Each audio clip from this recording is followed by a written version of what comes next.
प्यारे छात्र छात्राओं, पिछले दिनों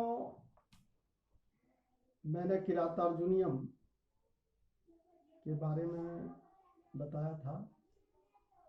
इसके 8 श्लोकों को पढ़ाया था, 9 श्लोकों को। इससे आगे अब 10वां श्लोक है। वनेचर युधिष्ठिर से कहता है, दुर्योधन की प्रशंसा करते हुए, उनके कार्यकलाप का वर्णन करते हुए, सखिनिव प्रीति युजो अनुजीविनः समान मानान सुहृदश्च बंधुभिः संततं दर्शयते गतस्मयः कृताधिपत्यामिव साधु बंधुताम्।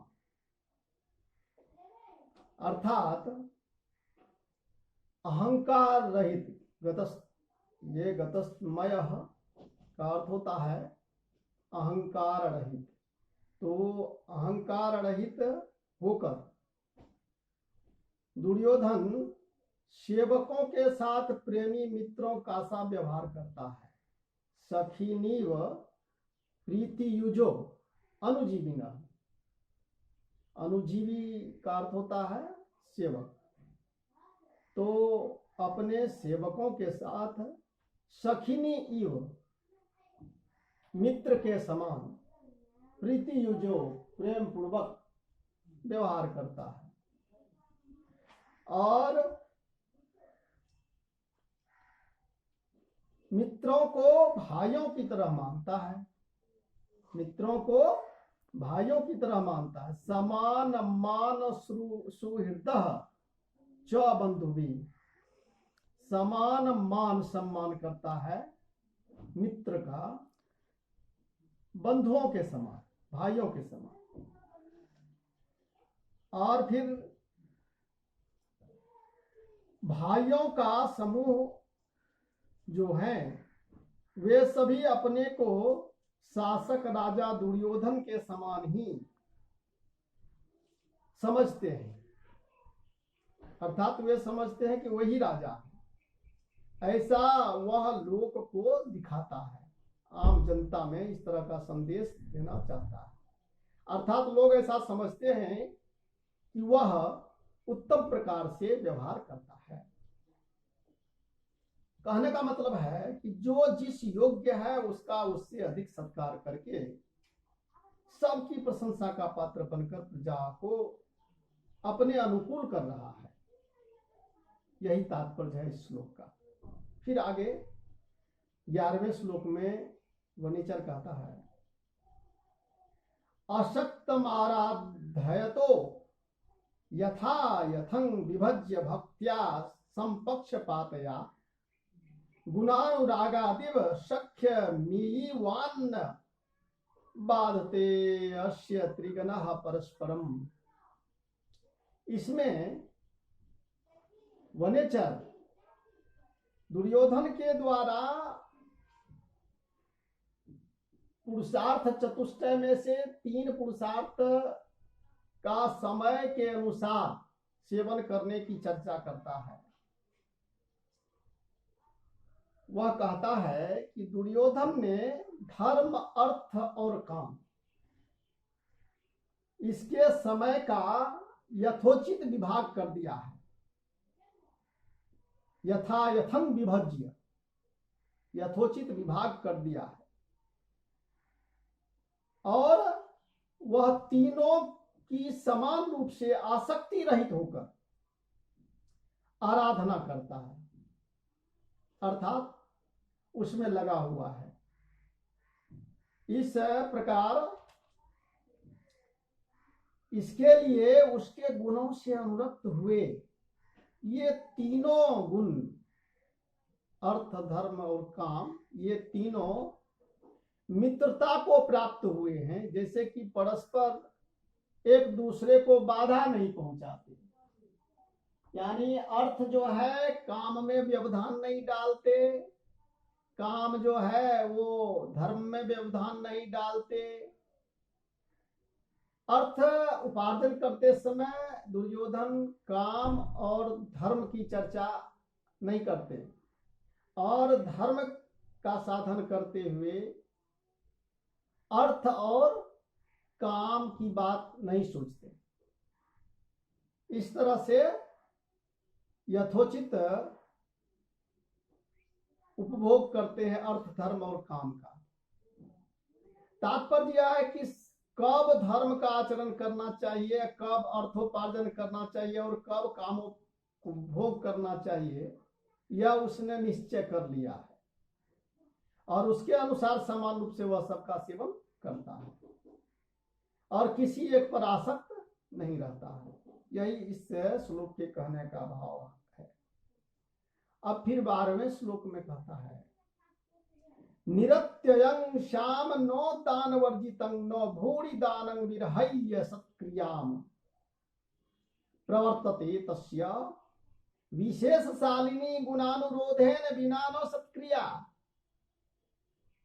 अर्थात वह बिना कुछ दिए निर्बाध रूप से किसी पर प्रसन्नता प्रकट नहीं करता है, यानी झूठी सांत्वना किसी को नहीं देता है।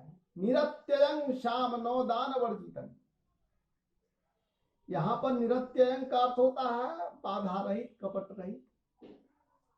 तो अश्याम का अर्थ हुआ सांत्वना। दान वर्जितं मतलब दान से रहित, बिना दान दिए किसी को झूठी प्रशंसा या रूखी प्रशंसा सांत्वना देना वो नहीं चाहता दुर्योधन। और जिसको वह दान दे सांत्वना देता है उसको दान देता है, और जिसको दान देता है उसकी सत्क्रिया भी करता है, सत्कार भी करता है।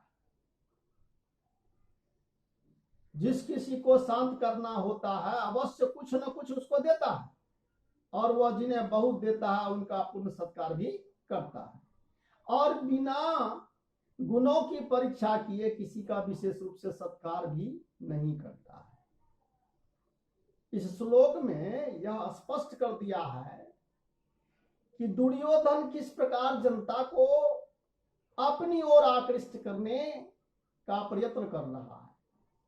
वह केवल मीठी मीठी बातें ही नहीं करता, कुछ न कुछ देता भी है, और जिन्हें देता है उनका पूर्ण सत्कार भी करता है, जिनका सत्कार करता है उनके गुणों की परीक्षा भी करता है। इस प्रकार वह गुणहीनों को गुणवान बना रहा है और गुणवानों का आदर करके उनका विश्वास भाजन बन रहा है। योग्यतानुसार सबका सत्कार करने से प्रजा उसकी ओर आकृष्ट हो रही है, यही कहने का भाव है इस श्लोक का। फिर वह आगे 13वें श्लोक में कहता है कि वसुनी वांछन्न वसिनो मन्युना स्वधर्म इत्येव निवृत्त कारणः गुरुपदिष्टेन रिपो सूतेपि वा निहंति दंडेन स्वधर्म विप्लवम। अर्थात इसके कहने का भाव है कि मन और इंद्रियों को वश में किया हुआ है, वह वशी है। वह तालव्य सौ दीर्घिकार वशी, वश में किया हुआ है अपनी इंद्रियों को। तो मन और इंद्रियों को वश में किया हुआ वह दुर्योधन किसी प्रकार के धनादि लोभ से या किसी पर क्रुद्ध हो जाने से उसे दंड नहीं दे देता, यानी लोभ और क्रोध के वश में आकर किसी को दंड नहीं देता, बल्कि लोभादि कारणों से निवृत्त हुआ वह राजा का यह धर्म है कि अपराधी को दंड दे और निरपराध को छोड़ दे। ऐसा समझकर कोई शत्रु हो अथवा अपना पुत्र ही क्यों नहीं हो, उसे भी शास्त्रोक्त दंड देकर अधर्म रोकता है। यानी धर्म को रोकने के लिए दंड अवश्य देता है, लेकिन उस दंड देने में कोई पक्षपात नहीं करता, न लोभ और क्रोध रखता है।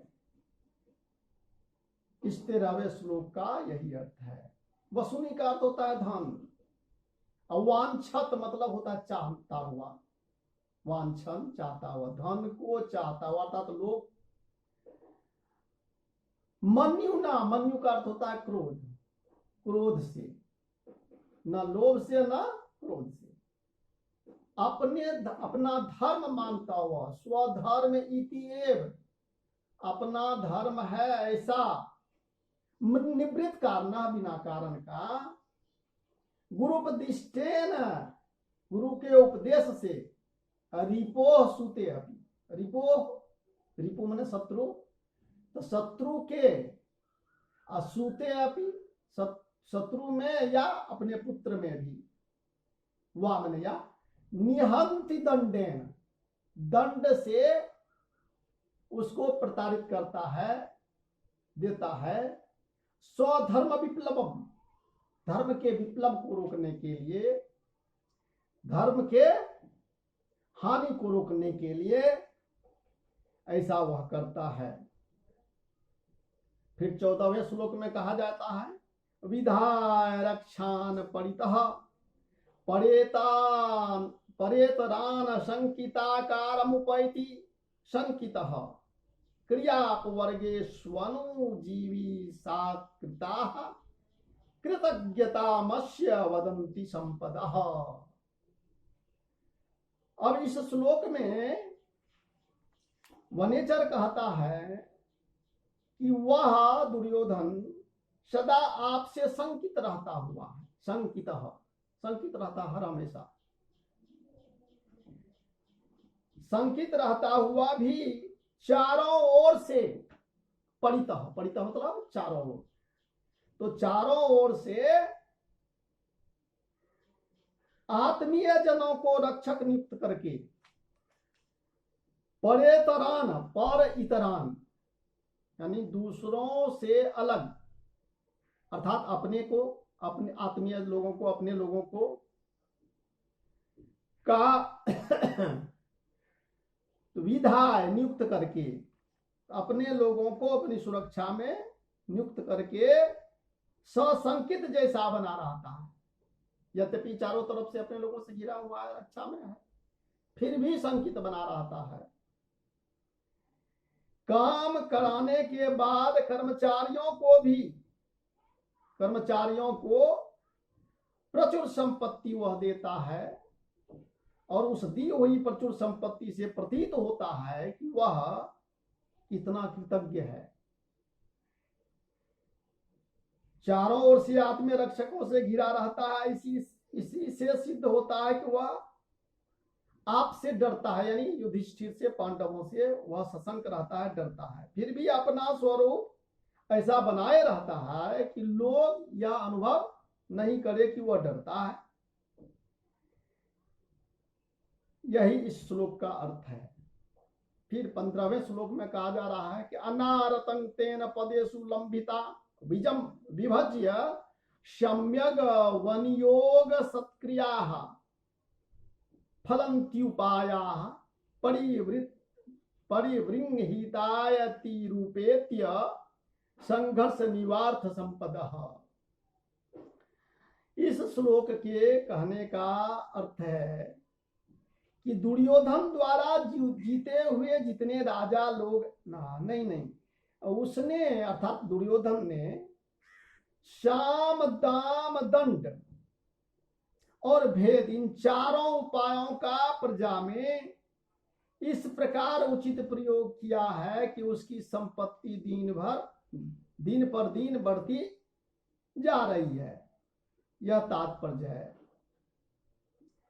यानी इस श्लोक का अर्थ हुआ कि दुर्योधन द्वारा योग्य अधिकारों वाले पदों या व्यक्तियों में अच्छे प्रकार विभाजित करके, पदों को अच्छे लोगों में, अपने लोगों में विभाजित करके प्रयोग किए हुए, और इसी समन्वित प्रयोग से अनुग्रहित हुए, जैसे सामादि उपाय अपनी अपनी ओर से एक दूसरे को स्पर्धा करते हुए सुस्थिर धन धान्यादि संपत्ति को निरंतर उसके लिए उत्पन्न कर रहे हैं।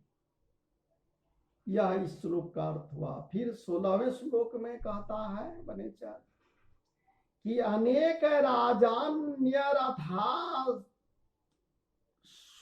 संकुलं तदीयमास्थान निकेतनाजिरम नयत्य युग्म दगंधी रार्द्रतांग भृजंग नृपोपायन दंतिनांग मदह। अर्थात दुर्योधन द्वारा जीते हुए राजाओं ने उपहार में इतने हाथी दिए हैं कि उनके मद जल से सभा भवन के आंगन में, जो कि अनेकों राजाओं के रथों से और घोड़ों से भरा है, वह पिछलन ही हो गई है, अथवा फिसलने वाला हो गया हाथियों के गंडस्थल से, जो रस के गिरने से। यानी पूर्व के श्लोक में बताया था कि उसके द्वारा समुचित रूप से सामादि का प्रयोग किया जा रहा है, जिससे उसकी अर्थ संपत्ति दिन दिन बढ़ रही है। उसी बढ़ती हुई संपत्ति का दिग्दर्शन इस श्लोक में कराया गया है कि अनेक राज्यों के राजाश्रयों द्वारा दिए गए घोड़ों के संकुल और उपायन में आए हाथियों के मदजल से आंगन पिछलन हो जाना उसके महत् परिमाण को सूचित करता है। यही इसमें बताया गया है। फिर अगले श्लोक में कहता है, सुखेन लभ्या दधतः कृषि बलय कृष्ट पच्या इव सस्य संपदः वितन्वती क्षेमं देवमाग त्रिकाश्चिराय तस्मिन् कूढ़वसश्च कासति। अर्थात बहुत काल से दुर्योधन प्रजा पालन में तत्पर है। जो कुरुदेशवासी केवल वर्षा के जल के भरोसे रहते थे पहले खेती के लिए, वहां पर पूर्णतः सिंचाई की व्यवस्था हो गई है, नहर निकाल दिए गए हैं, पूरे क्षेत्र में सिंचाई की व्यवस्था की गई है।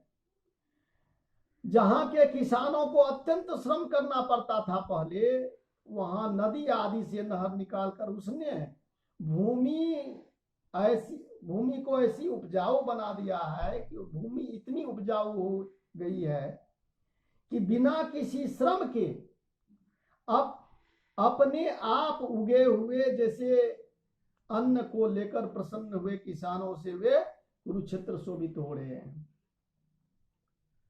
बड़ी आसानी से वहां फसल उपज जाती है और किसान बड़ा खुशहाल हो गया है वहां, दुर्योधन की कृषि व्यवस्था से, सिंचाई व्यवस्था से। फिर आगे 18वें श्लोक में कहता है, उदार कीर्ते रुदयं दयावतः प्रशांत बाधं दिशतो भी रक्षया स्वयं प्रदुग्धे अस्य गुणैरूपस्नुता वसुपमानस्य वसुनि मेदिनी। अर्थात प्रचुर यशस्वी दयालु सब प्रकार के उपद्रवों को शांत करके प्रजा की रक्षा द्वारा अपनी वृद्धि करते हुए वह कुबेर तुल्य संपत्तिशाली, इस दुर्योधन के गुणों से द्रवित हुई इसी पृथ्वी इसके लिए स्वयं ही धन दूह रही है। मतलब धरती जो है स्वयं अपने आप धन का दोहन करके दुर्योधन को आपूर्ति कर रही है, और वह यशस्वी हो चुका है, बहुत दयालु है, और सब प्रकार के उपद्रवों को शांत कर दिया है अपने सुशासन से। यही कहने का भाव है इसमें। फिर आगे के श्लोक में कहता है, महो जसो मान धना धनार्चिता धनुर्भूतः संयति लब्ध कीर्तयः नो संहताः तस्य नो भिन्न वृत्तयः प्रियानि वांछन्त्य शुभि समीहितुम। कहने का भाव है कि अत्यंत बलशाली और गर्वमुक्त दुर्योधन द्वारा अनेक प्रकार से पुरस्कृत, युद्धों में विजयी होने से लब्ध कीर्ति, अपने स्वार्थ साधन के लिए संघ न बनाने वाले और स्वामी की आज्ञा से अपना भिन्न मत न रखने वाले योद्धा अपने प्राण देकर भी उस दुर्योधन का हित करने को तत्पर रहते हैं। दुर्योधन का इतना प्रभाव जम चुका है कि आसपास के राजा लोग कोई संघ भी नहीं बनाते हैं और सब मिलकर दुर्योधन का हित करने को तत्पर रहते हैं। राज्य के कर्मचारी ही राज्य की नींव होता है। इतना ही नहीं है, वो जितने कर्मचारी हैं वो दिन रात लगे रहते हैं दुर्योधन के हित में। तो और राज्य के सभी कर्मचारी भी किसी भी प्रकार का स्वहित में संघ नहीं बनाते हैं, क्योंकि सबके हित का ख्याल रखता है दुर्योधन स्वयं राजा। इसलिए सभी कर्मचारी भी उनके हित में लगे रहते। फिर आगे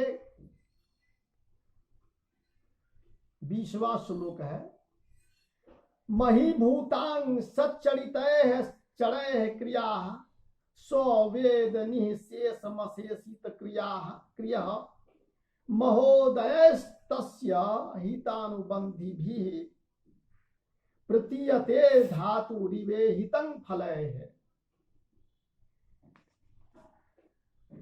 अर्थात संपूर्ण राज कार्यों को समाप्त करके वह अपने सच्चरित्र गुप्तचरों द्वारा दूसरे राजाओं के सारे क्रियाकलापों को पूर्ण रूप से जानता है, किंतु जैसे विधाता की इच्छा को कोई नहीं जानता,